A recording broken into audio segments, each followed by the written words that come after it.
자, 계속 진행할게요.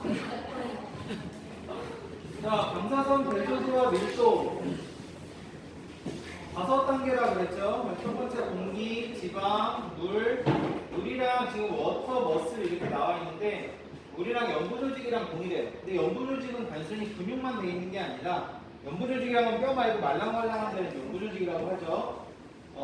그때 말씀드렸듯이 내장기관도 연부 조직입니다. 신장, 간 이런 데도 동일한 그 명암이라고 보시면 돼요. 그 다음에 뼈, 그 다음에 금속. 밀도가 공기로 갈수록 낮죠. 그리고 이쪽으로 갈수록 높고. 자, 그러면은 공기 밀도가 낮으니까 엑스레이 투과성은 이쪽으로 갈수록 높고 이쪽으로 갈수록 낮은 거죠. 그리고 색깔은 여기가 제일 검고 이쪽으로 갈수록 하얀색이 나온다고 했고. 자, 방사선 대조도라는 거는 방사선 사진상에서 인접한 두 부분의 밀도 차이를 의미를 한다. KVP가 이 대비도, 대조도에 영향을 많이 미친다고 그랬죠. 대비도, 대조도 똑같은 얘기예요.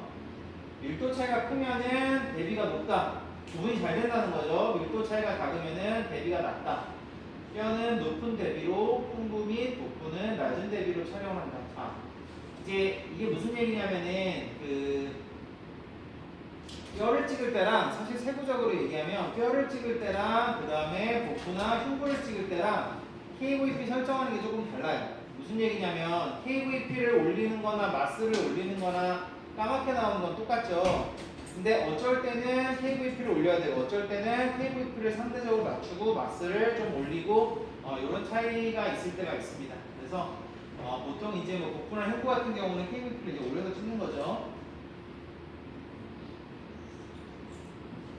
자, 방사선 밀도 영상의 명암 정도, 즉 어둠의 정도가 되고 X선이 영상을 검게 만드는 정도로 어두운 방사선 영상은 높은 밀도.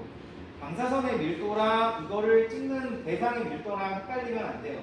대상의 밀도는 낮을수록, 다시 말해서 공기 같은 경우 보세요. 대상의 밀도가 낮죠? 그러면은 방사선이 투과를 잘하니까 방사선의 밀도는 올라가죠. 그러니까 이거는 그 대상의 밀도인지 방사선의 밀도인지 좀 헷갈리시면 안 되고, 만약에 X선이 영상을 이제 곱게 만드는 정도로 어두운 영상은 대상의 밀도가 낮기 때문에 공기 같은 경우 그 방사선의 밀도는 올라가죠. 그러면 방사선은 더 검은색으로 나오고, 조직의 밀도가 높으면, 지금 이 얘기죠. 조직의 밀도가 높으면 영상의 밀도는 감소한다. 서로 반비례하는 거죠. 얘의 밀도가 높으면은 얘는 밀도가 낮죠. 방사선의 밀도는 상대적으로 올라가죠. 더 까맣게 나오는 거고. 방사선 밀도에 영향을 주는 요인은 X선의 양과 질, 검출기에 도달하는 X선의 총량, 마스에 의해서 결정이 되고, X선의 투과력, KVP에 의해서 결정되고, 조직의 두께와 종류에 의해서 결정이 된다. 그래서 마스라든지 KVP를 올리게 되면은 더 까맣게 나오는 거죠. 방사선 밀도가 상승하면서. 그리고 두께가 두껍거나 그러면은 투과되는 정도도 좀 떨어지겠죠. 그럼 밀도도 떨어지는 거죠. 자, 그 다음에 이제 시중기라고 해서 폴리메이터. 시중기는 X선 빔의 크기를 조절하는 데 사용되고, 촬영하고자 하는 부위만 촬영하도록 범위 설정이 된다. X선과 바로 아래 부착이 되어 있고, 자, SID는 소스로부터 방사선이 떨어지는 X선관이죠. 큐브로부터 시작해서 이미지까지의 어떤 거리라고 보시면 됩니다. 큐브의 초점으로부터 검출기까지의 거리, SID가 감소하면 강도는 증가하고, 거리가 가까우면 당연히 증가하죠. 제곱분의 1로 SID가 증가하면 X선의 강도는 약해진다. X선의 강도는 거리의 제곱에 반비례하는 역지하수 법칙을 따른다. SID가 변경이 되면은 마스 값의 재조정이 필요로 하고, SID는 일반적으로 한 40인치 정도, 약 100cm 정도로 사용을 하게 된다. 그 다음에 그리드는 옛날에는 필름 카메라를 찍을 때는 이 그리드의 개념이 되게 중요했어요. 이게 일종의 어떤 산란을 방지하기 위한 장치라고 보시면 되는데, 동물과 검출기 사이에 위치시켜 산란선을 흡수하여 대조도가 높은 X선 영상을 얻기 위한 장치. 다 장착이 되어 있습니다. 그리드는 보통. 그리드 레이시오, 그리드 비율은 납선의 높이와 납선 사이의 거리와의 관계로 그리드 비율이 증가할수록 더 많은 산란선을 흡수하여 영상의 선명도가 증가한다. 그러나 더 많은 X선이 필요해요. 자, 그리드 하면은 복잡하게 생각할 거 없이 산란을 방지하기 위한 거라고 보시면 돼요. 산란을 방지해서 그 엑스레이 사진 자체를 선명하게 나오게 하는 목적이죠. 여기 대비 6대 1이면 납선의 높이와 납선과의 거리의 속도를 이런 식으로 그 저기 라디에이터처럼 선이거와 이렇게 만들어진 형태라고 보시면 되고, 자 촬영 부위에 대한 자세 잡기. 자 자세 표시 방법. 자 복습하는 느낌으로 한번 보시면은 방사선 촬영 자세를 표시할 때에는 빔이 먼저 통과한 부위를 기술하고 빔이 나중에 통과한 부위를 기술한다. 자세를 표시할 때에는 약어를 사용해서 표시한다. 자 만약에 누워 있다고 하면은 빔이 여기서 들어와서 이리로 나가는 거죠. 배로 들어와서 등으로 나오는 거죠. 만약에 등 쪽으로 들어와서 배로 나왔다 그러면은 먼저 들어온 쪽이 등, 도소, 마지막으로 나간 쪽이 배 쪽, 벤트럴. 그래서 DV라고 부른다고 그랬죠. 그래서 도소 벤트럴 혹은 DV라고 하면은 처음에 등 쪽으로 들어와서 배 쪽으로 광선이 나가는 거니까 엎드려서 찍는 거죠. 그런 자세를 취하고 흉부를 촬영했다는 것을 의미한다. 약어로 DV 토렉스. 그냥 DV라고 부릅니다. 토렉스인지 아니면 랩도맨인지 그런 것들은 표기 안 하는 경우가 많고. 자, 여기서 이제 약어를 보시면은 뭐 레프트는 L, 라이트는 R, 등은 D, V는 배. 크레니얼이랑 카두어가 있는데 크레니얼은 앞쪽이고 카두어는 뒤쪽이에요. 해부 시간에 아마 이런 방향 같은 걸 배웠을 텐데. 그 다음에 많이 쓰이지는 않는데 로스트랄 개념이 있어요. 로스트랄은 주둥이 쪽이에요. 주둥이 쪽. 주둥이 쪽. 그 다음에 미디알은 안쪽. 레터럴은 바깥쪽. 그러니까 이쪽을 기준으로 했을 때 이쪽이 안쪽, 이쪽이 바깥쪽이 되는 거죠. 프록시말은 몸쪽, 디스탈은 몸쪽에서 조금 더 벗어난 쪽. 그래서 만약에 팔이라고 하면은 이 여기가 디스탈이 되고 여기가 프록시말이 되는 거예요. 몸통에서 조금 더 가까운 쪽이 프록시말, 먼 쪽이 디스탈. 뭐 엑스레이 찍을 때는 글쎄요, 사용하지는 않는 개념인데 어쨌든 그 다음에 파마, 발바닥 쪽, 플랜타, 뒷발바닥 쪽, 그리고 오블리크라고 해갖고 그 엑스레이 중에서 걔는 오블리크라고 해갖고 사선으로 찍지는 않아요. 근데 사선으로 해갖고 찍는 동물이 뭐냐면은 말을 이렇게 많이 찍습니다. 말. 그래서 말은 다리를 갖다가 많이 찍는데 다리가 이렇게 있으면은 이게 다리라고 하면은 앞, 뒤, 옆에서도 찍지만 사선 방향으로도 찍어요. 이렇게. 말은 이렇게 그 다리를 다쳐가지고 찍는 경우가 많고 다리 질환이 많아요. 발바닥이라든지 이런데 뭐 제어병이라든지 이런 것들 걸리는데 그래서 말은 뭐 다리가 워낙 중요하니까 공주마든 뭐든 다리를 심하게 다치면은 심하게 안락사하는 경우도 많아요. 어쨌든 그래서 사선으로 찍는 경우도 있고 어쨌든 뭐 이런 야가 같은 거는 이제 기본적인 거니까 알아두시면 좋고. 자, 영상의 판독 위치. 촬영된 영상을 판독할 때에는 외측상의 경우에는 동물의 머리가 판독자의 왼쪽으로 향하도록 위치시키고 판독한다. 기본적으로는 머리가 이제 이쪽으로 사진이 이렇게 되는 거죠. 이쪽으로 이제 판독을 하고 이거는 근데 판독하는 그 수의사들이 하는 부분이라서 VD 촬영은 머리는 위쪽으로 하고 동물의 왼쪽이 판독자의 오른쪽에 위치시키도록 판독한다. 꼭 이렇지는 않습니다. 자, 보통은 머리가 위쪽으로 향하는 건 맞죠? VD를 찍으면은 사진을 찍으면 이제 두 장이 나오는 거죠. 하나가 옆으로 찍은 거, 위로 찍은 거 되는 거죠. 그래서 이렇게 하나 있는 거, 그죠? 그 다음에 이렇게 있는 거, 그죠? 이상한데? 다리가 4개가 해야죠? 그래서 지금 여기서 하는 얘기는 머리가 좌측으로 가게 하고 VD를 찍을 때는 머리가 우측으로 하게 해서 판독하라는 거예요. 그러니까 여러분들도 나중에 그 수의사한테 사진을 넘길 때 여러분이 디지털 엑스레이니까 좌우를 조정을 할 수가 있어요. 좌우를 조정을 할 때 이런 식으로 조정을 해서 넘기라는 거고, 그렇죠? 보시면 동물의 왼쪽이 판독자의 오른쪽에 위치시키도록, 그래서 이것도 이제 조정을 해가지고 왼쪽이 오른쪽에 위치하도록, 여기가 레프트, 라이트 이렇게 되는 게 좋다는 거죠.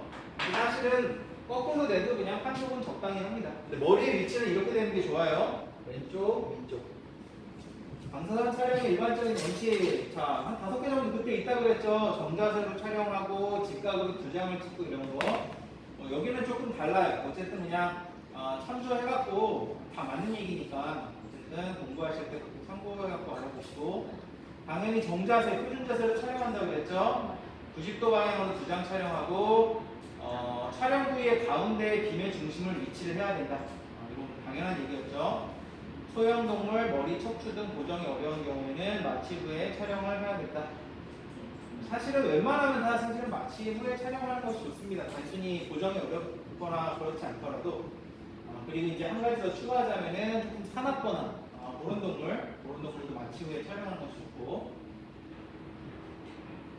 자, 이제 부위별로 이제 하나씩 볼게요. 흉부 촬영, 복부 촬영 쭉쭉쭉쭉 나오는데, 흉부 촬영은 모든 사진은 다 기본이 라이트 레터럴, 그 다음에 VD 2장 찍는다 그랬죠. 흉부는 최대 흡기, 뒤에 나오지만 복부는 최대 호기. 자, 촬영 범위는 어디서부터 어디까지라고 그랬어요? 흉부는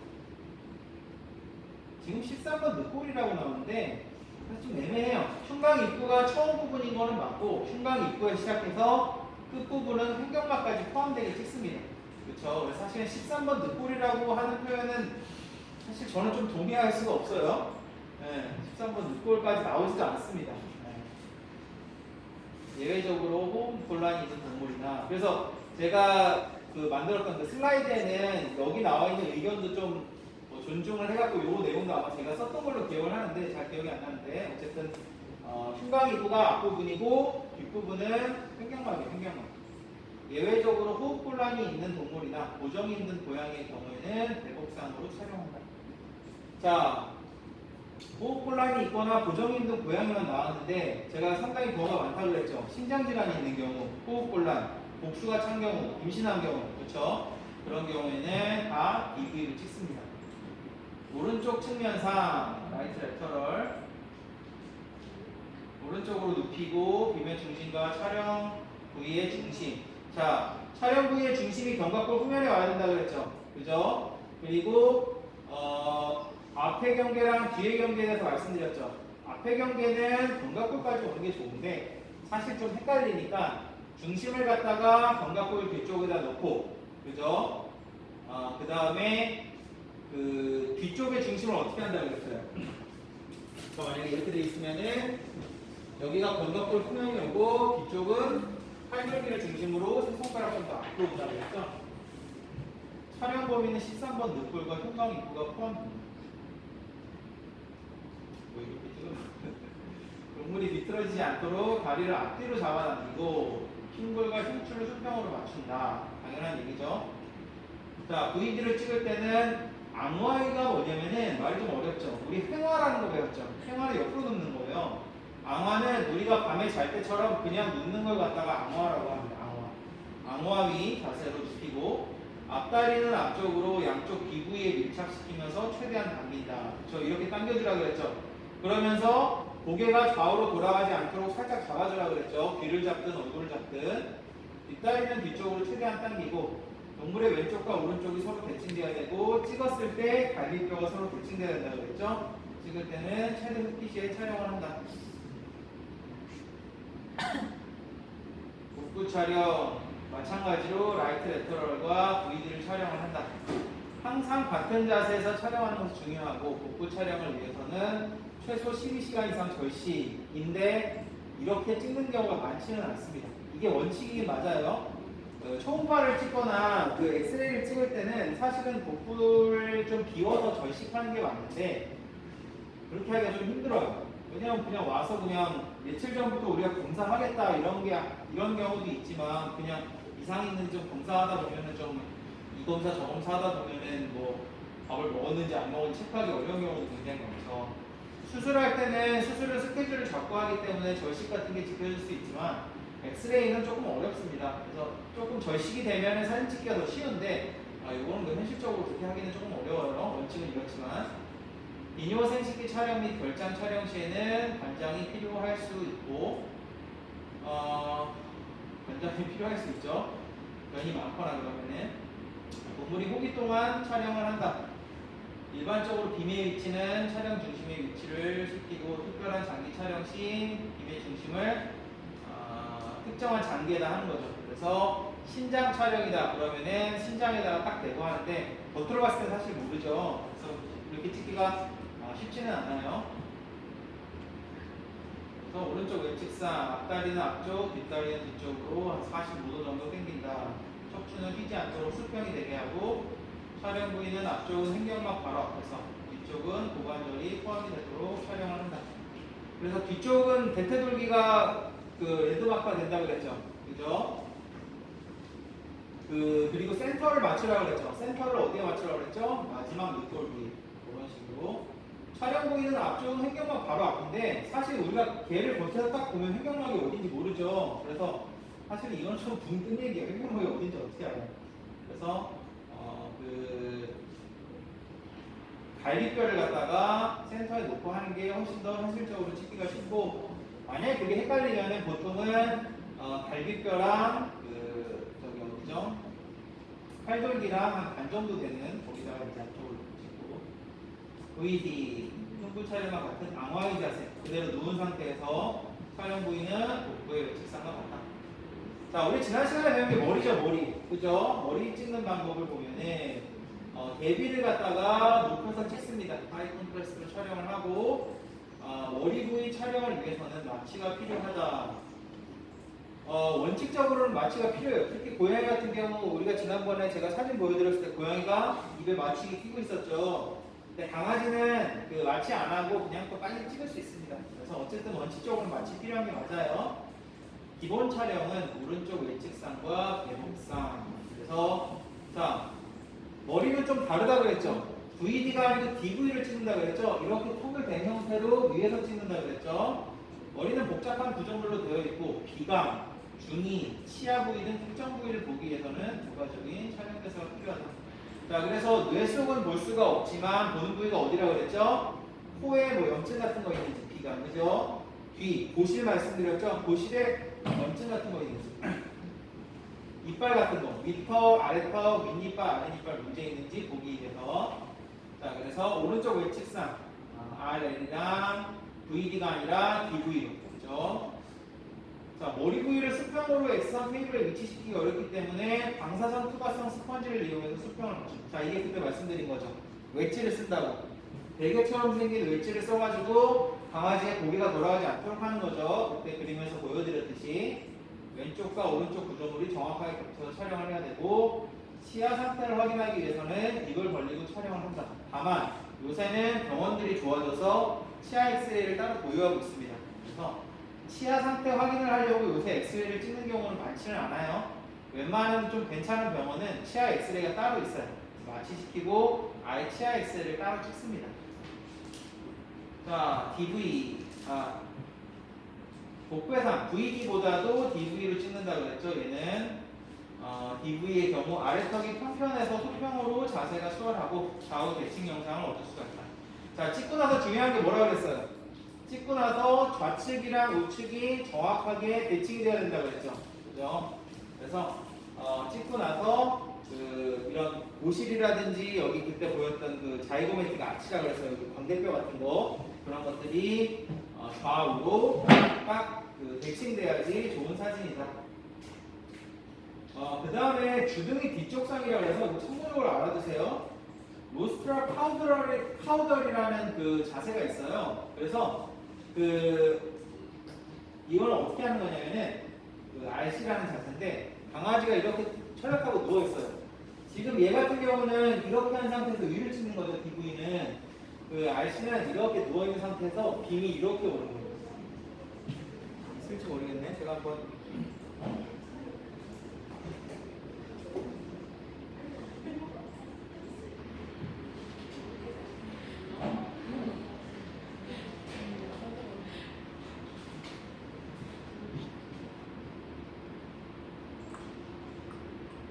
이런 자세입니다. 이렇게. 이게 지금 주둥이가 빔을 보게 찍는 거예요. 주둥이 맞죠? 이게 귀죠? 이게 입니까? 맞네. 저 이빨이네. 이게 입인 줄 알고 이게 귀고. 이런 식으로 보통 이제 끈으로 고정을 해갖고 지금 마취한 상태죠. 이런 식으로 해서 찍습니다. 방선이 얘처럼 많이 찍는 자세는 아니에요. 일반적으로 이렇게 DV를 찍는 거죠. 위쪽에서 내려오게. 근데 이런 식으로 뭐 입을 벌린다든지 이렇게 해서 찍는데 이 자세는 사실 왜 찍냐면은 그때 이제 말씀드렸을 때 그 엑스레이로 뇌에 있는 질환 같은 거 판단하기가 좀 어렵다 그랬잖아요. 그래서 MRI를 찍는다 그랬잖아요. 근데 이 중에서 어떤 이 저기 뭐 어떤 특정한 그 후두 쪽에 있는 어떤 질환이 있어요. 그런 걸 이제 찾거나 할 때는 이런 거를 이제 진단적인 가치가 조금 있습니다. 그런 거 이제 보거나 작은 게서 아니면 뭐 비각기인들 좀 보거나 그런 식으로 사용을 하게 되고. 어쨌든 이런 자세가 있다는 걸 참고로 알아두세요. 노스컬 파돌. RC라 그래서 이제 바로 이 빔을 보는 방향으로 차렷하게 찍습니다. 자, 척추는 어떻게 하죠?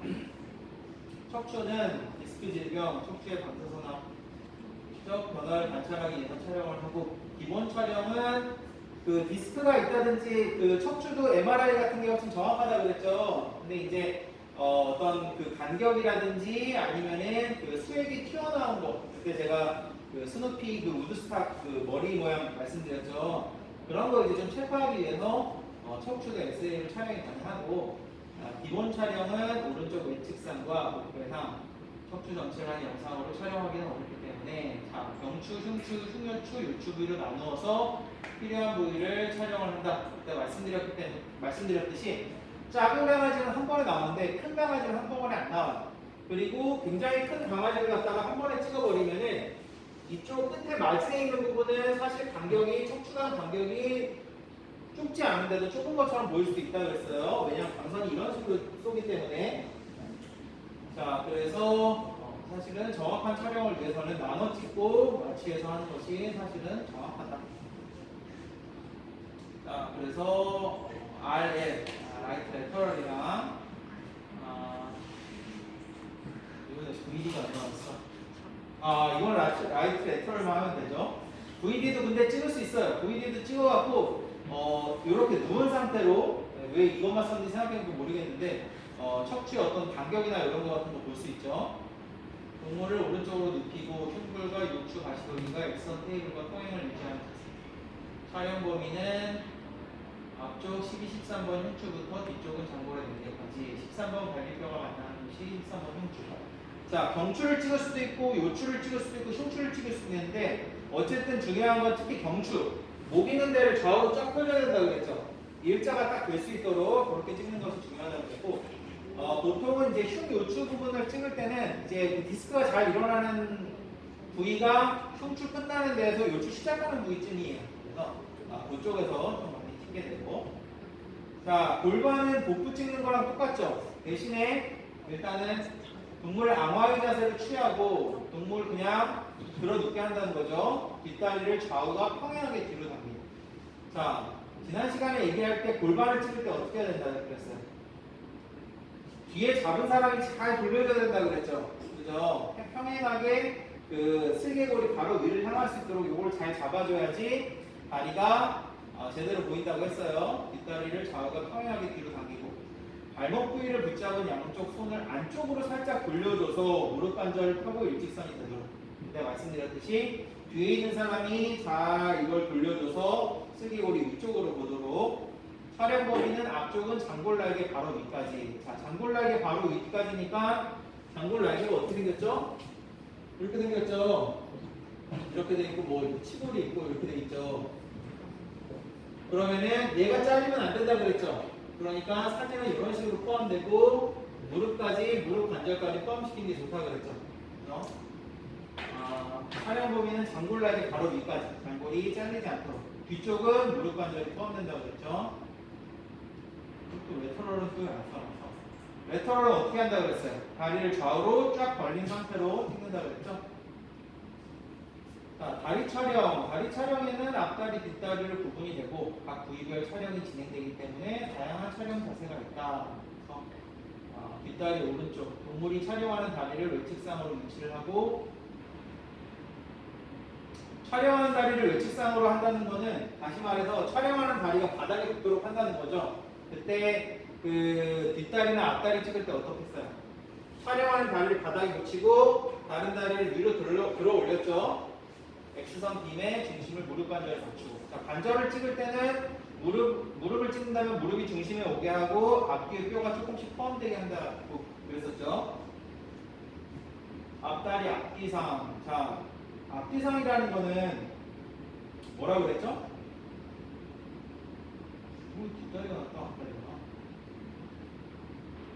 원래는 VD랑 DV로 나눠져 있는데 누워서 찍을 때는 자, 다리를 어떻게 찍느냐에 따라 다르다 그랬죠. 방송이 앞쪽에서 해서 뒤쪽으로 나가면은 이게 크레니오 카드. 뒤쪽에서 와서 앞쪽으로 나가면은 카드 크레니얼이라고 그랬죠. 동물 엎드린 자세로 위치를 시키고 촬영하는 다리를 앞쪽으로 당겨서 X선 빔의 중심을 요볼의 중심에 맞춘다. 이거는 무슨 얘기냐면은 그 앞다리 찍을 때 어떻게 한다고 그랬죠? 한 사람이 잡고 강아지를 앉게 하고 이렇게 한다고 그랬죠. 이런 상태에서 팔만 내밀게 해갖고 여기 다 찍을 수 있다고 그랬죠. 그래서 엎드린 자세, DV죠. DV 형태로 위치시키고 촬영하는 다리를 한 사람이 끈으로 당기든 손으로 당기든 끝을 잡고 당깁니다. 그래서 빔의 중심을 요골의 중심, 요골이 이쪽에 있죠. 여기에 맞춰서 그 팔꿈치 아래쪽에 요골이랑 척골 뼈가 이제 두 개가 달려가요. 그러면은 여기에 맞춰서 이제 여기 다 찍는다는 거죠. 앞다리 찍는 방법은 엎드리게 해서 팔만 내밀게 하고, 자, 그 다음에 중요한 게 뭐라 그랬어요? 한 사람이 고개를 잡고 뒤로 이렇게 제껴줘야 된다고 그랬죠? 자, 이제 마지막 파트 디지털 방사선 영상과 조형 촬영법. 조형까지는 이제 안 나오고 조형은 이제 다음 시간쯤에 할 것 같고, 자, 아날로그랑 이제 디지털 방사선을 보면은, 자, 아날로그 방사선 X선 필름을 사용하여 촬영을 하고 필름의 현상 과정을 거친다. 자, 그냥 아날로그라는 거는 필름으로 현상해갖고 막 세척하고 뭐 현상하고 그래가지고 나중에 사진으로 뽑아갖고 이런 판 이제 굴러오는 판을 딱 걸죠. 옛날 사진 같은 거 보면 요새는 안 쓰죠, 이런 거. 필름을 사용해서 촬영하고 필름의 현상 과정을 거친다. 옛날에는 그래서 큰 동물병원에 현상실이 따로 있었어요. 암실이. 지금은 이런 게 없죠. 은할로긴 결정체를 함유하는 감광 문제가 양쪽에 도포되고 필름이 빛에 노출되지 않고 필름과 진광기를 조합하여 넣어두는 비차단용 필름 홀더인 카세트라는 걸 사용합니다. 그래서 카세트라고 이만한 그 약간 쇠판 같은 게 있어요. 그래서 이걸 밑에다 이렇게 갈아주면서 이렇게 촬영을 하는데, 사실 촬영된 필름은 자동 현상기를 사용하여 현상 과정을 거치고 자동 현상기에 필름을 한 장씩 넣어서 현상을 진행하고 주기적으로 현상액을 고쳐야 하므로 유지 비용이 높다. 요새는 안 씁니다. 저는 일일이 다 이렇게 현상하지 않고 대부분 다 디지털 방사선을 사용합니다. X선관에서 발생한 X선이 피사체를 통과하여 검출기에 도달할 때 동전의 필름을 대신하여 CMOS 디텍터 또는 TFT 디텍터를 이용하여 영상을 표현하는 방식. 그래서 아까 나왔었죠. 컴퓨터 방사선이랑 직접 디지털 방사선. 형광물질 녹보된 IP를 사용하고 검출된 X선 정보가 IP에 레이저를 주사하여 영상 벽보를 획득하는 방법. 반도체 센서를 이용한 디지털 X선 검출기를 사용하여 영상 정보를 획득하는 간접 평면, 직접 평면, 전화 벼락 이런 것들이 있다고 합니다. 차이점은 디지털 방사선은 암실 유지 비용 및 소모품 비용이 적게 든다. 당연히 필름으로 현상하지 않고 훨씬 편하고 많이 찍을 수 있겠죠. 대비 최적화 및 노출 가능도, 필름의 흑백으로 표현되던 부분을 디지털 방사선은 회색 도명으로 표현 가능한. 사진도 더 선명하게 나온다는 거죠. 대비도가 좋고. 대비도가 좋으면 뭐라 그랬어요? 장기간 구분이 쉽다고 그랬죠. 그럼 판독할 때 굉장히 유리한 거죠. 디지털 방사선은 사용된 PVT, 마스크과는 별개로 적합한 흑화도를 찾아 이미지 작업이 진행되는 기능이 존재하고, 이미지 후 처리 작업, 영상의 흑화도와 대비도를 팩스 프로그램의 아이콘 뷰어 소프트웨어에서 쉽게 조절이 가능. 간단하게 얘기하면 뭐 크게 한다든지 확대한다든지 작게 한다든지 어둡게 한다든지 좌우를 반전한다든지 이런 것들이 되죠. 왜냐하면 이거는 필름 형태가 아니고 현상하는 형태가 아니고 여러분들이 그냥 사진 파일 갖고 있는 거랑 똑같으니까 정리된 이미지를 저장하는 것도 가능하죠. 옛날에는 이 사진을 일일이 이제 사진을 촬영을 해가지고 차트에다가 그 필름을 일일이 넣어놓고 이런 데다가 띄워갖고 보고 그랬는데, 지금은 그냥 컴퓨터에서 다 할 수 있는 거죠. 팩스의 한 부분이 서버를 디지털 파일을 저장합니다. 그 다음에 이 팩스가 뭔지 알았어요. 무료 영상 저장 시스템이라 해서 동물병원뿐만 아니라 다 이제 이런 시스템을 씁니다. 그거 말고도 요새 나온 게 뭐가 있다고 그러는데, 요 팩스라는 거는 픽처 아카이빙 앤 커뮤니케이션 시스템의 약자라고 해요. 그래서 픽처 아카이브라고 그러면은 사진을 저장하는 거죠. 커뮤니케이션 시스템은 말 그대로 이제 커뮤니케이션 하는 거죠. 그래서 디지털 방사선, 초음파, CT, MRI, PT 등에 의해 촬영된 영상 정보를 조작, 판독, 검색, 전송 등의 기능을 수행한다. 자, 그래서 지금은 이런 시스템이 병원마다 다 구축이 돼 있어서 사진을 찍고 나서 서로 보내고 받고 뭐 이런 것들이 다 가능합니다. 그래서 그때 말씀드렸죠. 오더를 딱 줘야지 사진을 찍고 바로 원장한테 사진을 보낼 수 있는 거예요. 그래서 저장이 될 때는 이게 다이폼이라고 저장이 돼요. 그래서 여러분들 나중에 병원 가서 엑스레이 사진 같은 거 딱 보게 되면은 파일이 저장이 될 때 뭐 JPG로도 만들고 그렇게 나오는데도 전체 그 폴더의 이름 같은 거는 다이폼이라고 되어 있습니다. 그래서 이 형태로 전환돼서 파일 형태로 이렇게 저장이 되고 요걸 갖다가 나중에 어떤 JPG 같은 걸로 변환을 해갖고 뭐 어디 다른 만약 이 고객이 다른 병원에 간다 그러면 이제 그거 변환해갖고 카톡 같은 걸로 보내고 그래요. 여러분들도 이제 검사 결과 가지고 다른 병원 간다 그러면은 검사 결과를 이 병원에서 직접 다 일일이 보내주거든요. 그래서 이걸 갖다가 보통 카톡 같은 걸로 보내주죠. 요거 가지고 옛날에는 그 의료 기록 다 일일이 들고 가가지고 뭐 복사해갖고 가가지고 다른 병원 가고 그랬는데 요새는 그냥 카톡으로 딱 해가지고 처방된 내용이나 그런 의견 같은 거는 못 봐요. 처방된 약물이 뭔지 그런 것들은 이제 볼 수 없지만 그 어떤 검사 결과 같은 거는 이렇게 카톡으로 이제 전송이 됩니다. 그래서 그런 거 가지고 이제 다른 병원이나 이런 데 가가지고 좀 진단하고 아니면은 뭐 검사하고 그런 거 하는 거죠. 자, 그래서 이 내용 이제 쭉 했고 이제 뭐 제가 했던 말씀드린 내용 그냥 좀 기억하면서 적어듣고 적어뒀으면은 그 나중에 그 여러분들이 요약집 볼 때 참고를 해서 보시기 바랍니다. 말씀드렸듯이 이 내용은 이제 제가 좀 뭐 배포하거나 이럴 수는 없고 이걸 한번 하려고 했었어요. 자, 그러면은 수업은 여기까지 하도록 하겠습니다. 수고하셨습니다. 수고하셨습니다. 상담 지금 가시죠? 김유미 학생이랑 홍수연 학생. 상담을? 바로 오세요. 제 오피스로. 교수님. 부르는 순간